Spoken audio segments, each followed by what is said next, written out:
রিশাদকে wicket বঞ্চিত করতে গিয়ে উল্টো দায় শাসল আম্পায়ার, যা দেখে রীতিমতো হেসে খুন শাহিন আফ্রিদি।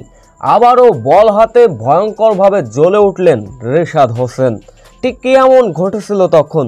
বিস্তারিত জানতে ভিডিওটি না টেনে সম্পূর্ণ দেখার অনুরোধ রইল। পিএসএলের অভিষেক ম্যাচেই বল হাতে নিয়েছিলেন 3 উইকেট। ধারাবাহিকভাবে আজকের একাদশে থাকবেন, এটাই স্বাভাবিক। আজ করাচি কিংসের বিপক্ষে একাদশে ছিলেন রিশাদ হোসেন। আগে ব্যাট করতে নেমে লাহোর কালানন্দার 202 রানের মহা লক্ষ্য ছুড়ে দেয়। শুরুতে অবশ্য বোলিং করতে নেমে শাহিন আফ্রিদির অ্যাটাকিং বোলিং টপাটপ যখন উইকেট পড়ে যাচ্ছিল, তখনই বোলিংয়ে আসলেন আবারও সেই রিশাদ হোসেন। ইনিংসের 7তম ওভারে বোলিংয়ে আসলেন রিশাদ হোসেন।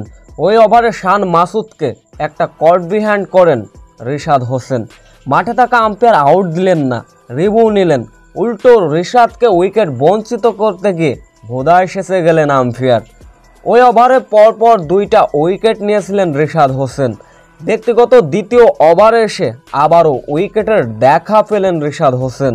রিশাদ হোসেন যেন ঘূর্ণি জাদু দেখাচ্ছেন এবারের পিসিএলে। সকলের মন জয় করে নিলেন। রিশাদ হোসেনের এমন দাপটীয় বোলিংয়ের দিনে জয় পায় তার দল লাহোর কালানন্দার্স।